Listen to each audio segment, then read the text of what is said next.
Hello, this is Fear Dragon, and welcome to Breaking Out, the show about North American StarCraft 2 players. Here on this show, we take a look at an up-and-coming North American talent. Each week, we check out a new player to get a feel for their personality and their playstyle. On Thursday, we interview the player to find out more about who they are and why you should care about them. On Friday, we watch 3 of their games as we cover their playstyle in each of the 3 matchups. Saturday, we take a look at an awesome game they played and relax with a little bit of fun as we recap the week and get an analysis of the games. Breaking Out will cover 8 players before it culminates into the Breakout Invitational. With a minimum prize pool of $1,000, we find out who is the most likely player to break out of the North American scene. But enough of that. Let's go ahead and jump right into it. Hope you guys enjoy the show. Game resumed. Hello, this is Fear Dragon, and welcome to Breaking Out, the show about North American StarCraft 2 players that you need to know about. Today on the show, we're going to be jumping into the Terran versus Protoss of the week for the week of Core Gaming's EJK. Today, I am joined here with Nanman. How are you doing today, man? I'm doing great. I've had a blast being able to showcase EJK's games all week long, and pumped to be able to have this TvP to show you guys. I'm pretty excited for it too, man. Let's not waste any time with any more of this kind of yibber yabber jibber jabber. Let's jump into the game and introduce the players as we spawn up here in the top right hand corner of the map. Frost on top of the red Terran player representing Core Gaming. It is going to be Core Gaming's EJK. And his opponent spawning in the bottom right is going to be our blue Protoss player, Tensors. Now, Frost is the map. It's a 4-player map. These players can spawn anywhere here. Just so happens they're both spawning on the right-hand side here. So I'm pretty excited to see how things work out in this TvP. Fear Dragon, what do you think about Frost on TvP? TvP on Frost. Yeah, it's a really great map. I actually love watching games on this map. There's some really interesting things that can happen just because of the nature of third expansions on this map. So if the Protoss player ends up taking the third expansion that's just directly adjacent to his actual main base, down over here to the left of, I guess, where Tensors is, then he can actually have a lot of trouble dealing with drops. So, but at the same time, if he expands to the top side one, the top side third expansion over here, he's actually just going to be expanding toward EJK, and it becomes awkward in other senses, because if EJK ever decides to, like, move 10 feet out from his own third expansion, or wherever his natural expansion, then he's suddenly, like, in the middle of Tensor's actual third expansion. So it can be really weird for the Protoss player, but, you know, I think that the Protoss players do still have a lot of things to take advantage of, a lot of nice little chokes that they can use to do force fields and storms and all kinds of fun shenanigans. Yeah, it's going to be cool to see how things work out. Like you said, determining that third base, how that'll play into it. Most likely he'll take that kind of bottom left one as Tensor, but we could see something a little bit different here. But already seeing those workers start to go out, try to find where their opponents are. But what do you think of EJK's kind of early expansion style of play? You know, I think it makes a lot of sense. He talked in his interview, and by the way, I just really quickly want to say that the ooh was completely unjustified. For a second, I was just like, EJK has 2 barracks going up, and that's it? Like, that? Oh my god, he's on 1 base, 2 barracks. What is he doing? And I saw the command center. But, yeah, I like this sort of play where you go for the very fast command center. I mean, we saw CC first from EJK. It makes a lot of sense on a map like Frost, which is a 4-player map. Not a lot of opportunity, really, for most players to really cheese you out or anything, unless they just try and get lucky with scouting. Right.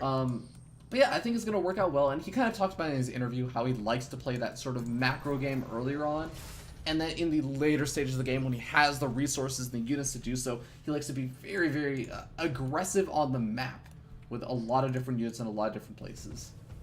And wow, EJK got that scout off initially, even moved that SCV over where that potential third is. I'm going to keep track of it. He could send that in to scout a little bit later on, or just keep it there to see when a third base gets taken. And you know, that's another key thing. Even as of late, I've been seeing a lot of Protoss take a very quick third base on Frost in general, because you know it's a giant map. You can get away with it. If your opponent's not paying attention, they could, you know, fall behind very quickly, and EJK has that mindset this time around, going for a very quick third command center here. Yeah, you know, I actually really like this decision, because again, he went in with SCV, as you were saying, and he saw a sentry pop out. Now, what does a sentry mean for a Terran player against a Protoss player? It means that the Protoss player is going to be sitting in their base, trying to play defensively, and trying not to just die. Gosh, and that SCV just scouted everything again. Yeah, and he's gonna know, hey, you know what? There's a good chance that there's not gonna be that much aggression coming unless there's some sort of crazy, like, immortal sentry, like, push or something coming out. So he can actually just go ahead and get up that third expansion pretty safely and feel pretty comfortable playing a little bit, just a little bit greedy. Mm-hmm. Now, Tensor's doing a good thing right here is he's scouting with Hallucinated Phoenix. He's like, all right, you know what?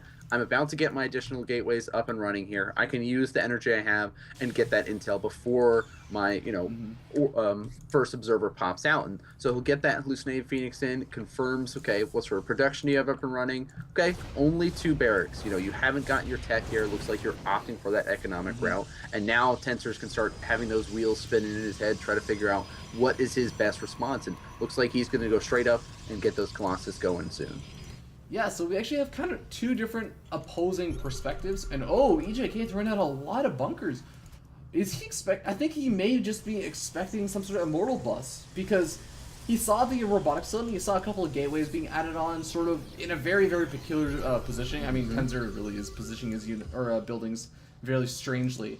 But yeah, I don't know. This is kind of a weird decision from EJK, and I think he does realize, okay, yeah, I thought that it was going to be some sort of mortal bust. It looks like it's not, as he did kind of scan. He saw an observer popping out of the robotic facility, and that's kind of a giveaway that, it's probably not an immortal bust. You kind of want immortals for that. So he's going to salvage those bunkers.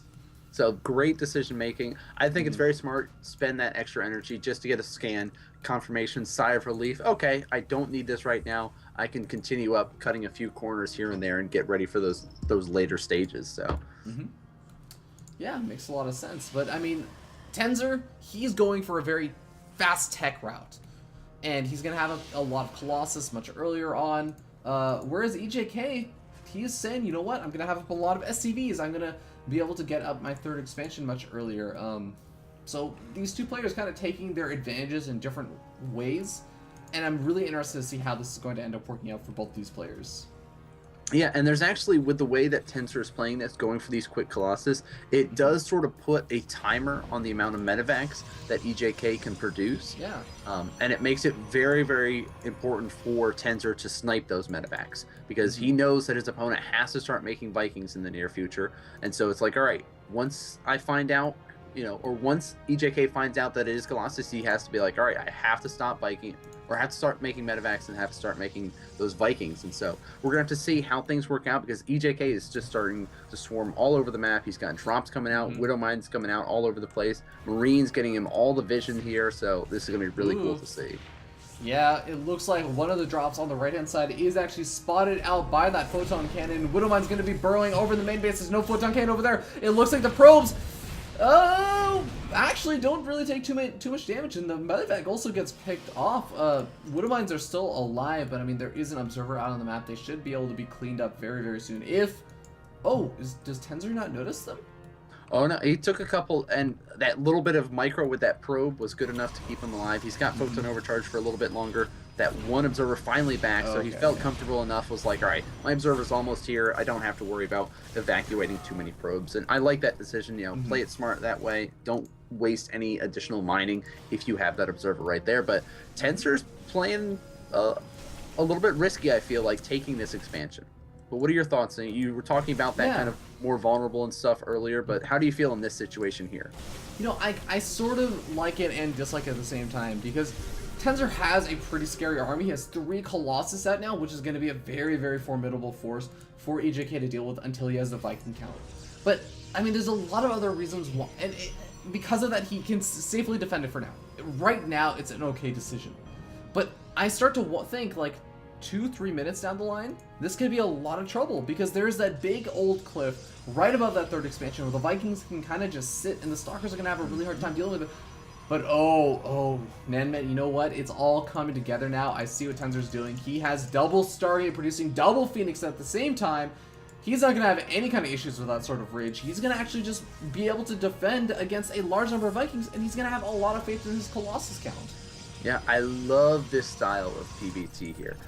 It's something that not a lot of Protoss players do. It's something they'll throw in every so often, but it's so cool to see. It's basically like, all right, you know what? I already have a great Colossus count. How can I protect him? You're going to have to shift in to Vikings now, but I'm already going to be chrono boosting out double Vikings, and I'm just going to have complete control of the air. And EJK, though, going to be responding by stimming in a nice little hit squad, going right for those workers, and revealing the Phoenix here, but he will be able to start targeting down those medevacs immediately with it.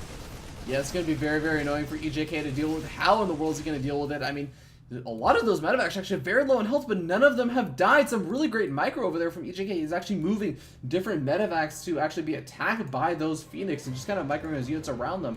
And manages to save all of them.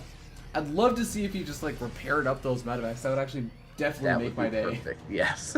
And we see him moving in. He's gonna do it. Yeah. Okay. Load them up. He accidentally loads up one of them, but the intent is there. The intent is there. The rest of them are working. One can relax up in the medevac, chill out for a little bit there. But, he's still producing those medevacs right now, which is basically he's saying, okay, you've got the Vikings. I'm just going to go for as much of a base Marine Marauder force as possible and have so many medevacs with it that I'm not going to worry too much about trying to counter your Phoenix count because you're double producing them. There's no way that I can kind of outproduce them right now. It's a very interesting decision, though. Yeah. I mean, his army is pretty mobile, so he can start dropping all over the place with these and try to catch his opponent out of position.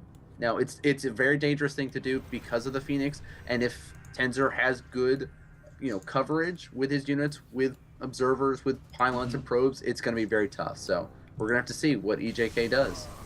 I think you put it in a really, really nice way. He has a very mobile force, but in a sense, if he ends up losing just a few too many units, he suddenly just dies to a straight-up attack because those Colossus, the Phoenix, will just massacre his units, especially if he does not have the Marine count to deal with some sort of damage to the Phoenix. I mean, he's just going to be in so much trouble. So EJK playing a very, very delicate style, and I'm curious to see how this is going to go. He's loaded up a lot of medevacs on the right-hand side of the map, and he actually has so many medevacs that he can afford to take more medevacs than he actually needs to take his units with these kind of drops, just for healing. Wow, and actually dropping some in great positioning to start taking out pylons in the main base, pulling that full force out of position, and there's the bio taking out that fourth, immediately snipes it, going in. There's forces at that third now too, and Tenzers doesn't know what to do. He is being completely picked apart. This is exactly what EJK likes to do in the late game, and he does a great job picking off Nexus. You would think that this guy's name would be Colt, but it is not. He is just going to be moving on out of there. He's going to end up losing a lot of these units, but he still has a decent number of these Marauders so low on health, just stimmed to death after stimming up over and over and over again to pick off those Nexus. But I mean, it was definitely worth it as long as he can survive some kind of big counter push, because that is, dear God, that is 8 Colossus. Oh my gosh. Now, that's quite a few Zealots in the front, too. Now, he does not have charge with them, so he's going to be really relying on making sure those Colossus stay alive and get as much damage as possible. But actually, oh no, a lot of them stuck in the back, dancing around on the cliff, a little bit of misplacement there, and there's the surprise Vikings coming in, going to be helping out Marauders, charging their way forward, picking off Colossus after Colossus, and looks like EJK going to be start tearing through now that there's not very many gateway units to support them. There are still 5 Colossus left, though. This is still going to be a very, very scary situation because the Phoenix are making it so difficult for these Vikings to really do a whole lot. There's not even that many Marines left over to actually pick off the Phoenix or punish them for just kind of overextending straight into the main base of EJK. EJK taking a lot of damage on this natural expansion command center, but he's going to be charging in. He's pulling the SCVs. He's trying to just take care of this army. He needs to push it back, or he's going to end up potentially losing the game. SCV's coming from behind, flanking the Colossus. It's a Colossus SCV flank, man. I never thought I'd see the day. That actually worked out so well for EJK. Basically says, okay, you know what? I took out 2 of your Nexus, easy peasy. I have so many SCVs, I don't even know what to do with them all right now. I just need to crush your army, and I'll be in a great spot. And it worked out really well. And now Tenzer's struggling to get his expansions up again, struggling to produce Phoenix, struggling to produce Colossus, but just now he's starting charge. But now Tenzer's main fighting force is 11 Phoenix. Yeah, that's not exactly ideal considering that he picked off most of the Marines, and EJK just has Marauders. And Phoenix, I mean, yeah, Marauders don't shoot Phoenix, but they don't have to. They just kill everything else on the ground. Yeah, I mean, also we see already sitting at 2-2 plus 3 attack just now starting for EJK. Tenzer's not doing so hot in the upgrades that he'd like when he's only got Phoenix, like only that +1 flyer. He's now starting to get his ground forces up again, but you know he's behind in bases because EJK just now took a fourth base over in the corner there, or fifth base now, is it? Yeah, Fourth and base. yeah, I mean, Tenzer, he was kind of just, until just a couple of seconds ago, struggling to actually get the minerals to throw up the expansion at his fourth expansion that he actually got sniped off earlier on. So he is not really even sitting in a position where he even wants to even be thinking about a fifth expansion. I don't think he can really afford it, but at the same time, his third expansion and his fourth expansions are pretty healthy in terms of minerals and gas. I think that he doesn't really need them. So at the end of all this, I think the main thing we're left with is a Protoss player with a lot of Phoenix and still producing a lot more Phoenix than Colossus. And then you have a Terran player who has a lot of Marauders and is starting to crank up that Viking production, looks like, and really just hitting his big macro stride. Very true. And again, scanning his opponent's army and sees, okay, you just have a cloud of Phoenix again and not really much else. I'm still feeling pretty comfortable with how things are looking, and he's going to start moving out again. And you know, we saw how well those kind of multi-prongs attack work, so I wouldn't be surprised if he starts going for those drops again. But a hidden base in the bottom left here from EJK. This is really, really cheeky. At first I thought he was just doing a good job scouting out for hidden expansions, but listen, he's actually just planning to take a hidden expansion. It's on his opponent's side of the map. And I'll tell you why this is brilliant, Man, because he has an expansion on the top left-hand side, and now he has an expansion on the bottom left-hand side. It's going to be so impossibly difficult for anything other than this Phoenix to actually do a whole lot of harassment or even just to kill off any of those expansions without being pulled completely out of position. Which, again, EJK, we've been talking about it all game, has a fairly mobile force. So if these Colossus ever try and move out, or the Zealots or anything try and move over to like the bottom left, he's just going to lose his entire main base, natural expansion, third expansion, and his grandmother's house. I'm going to lose everything here, but it looks like EJK ready to start moving in. There's a great split and a lot of Vikings going right for the Colossus, and that's the main fighting force of Tenzer's army here, and he's going to get those cleaned up so quickly, and they're pretty much going to be just Phoenix left alive. They're trying to do what they can, but Vikings and Marines are going to make quick work of those as well. The last two Colossus falling quickly here, and Mule's getting dropped down. EJK saying he's got it. GG gets called from Tenzer, and Core Gaming's EJK gonna take the game in a very, very resounding fashion. So really well done by EJK, and I mean, it turned out to be a little bit less than an ordinary game. It wasn't like crazy, but it had a lot of really cool moments in it.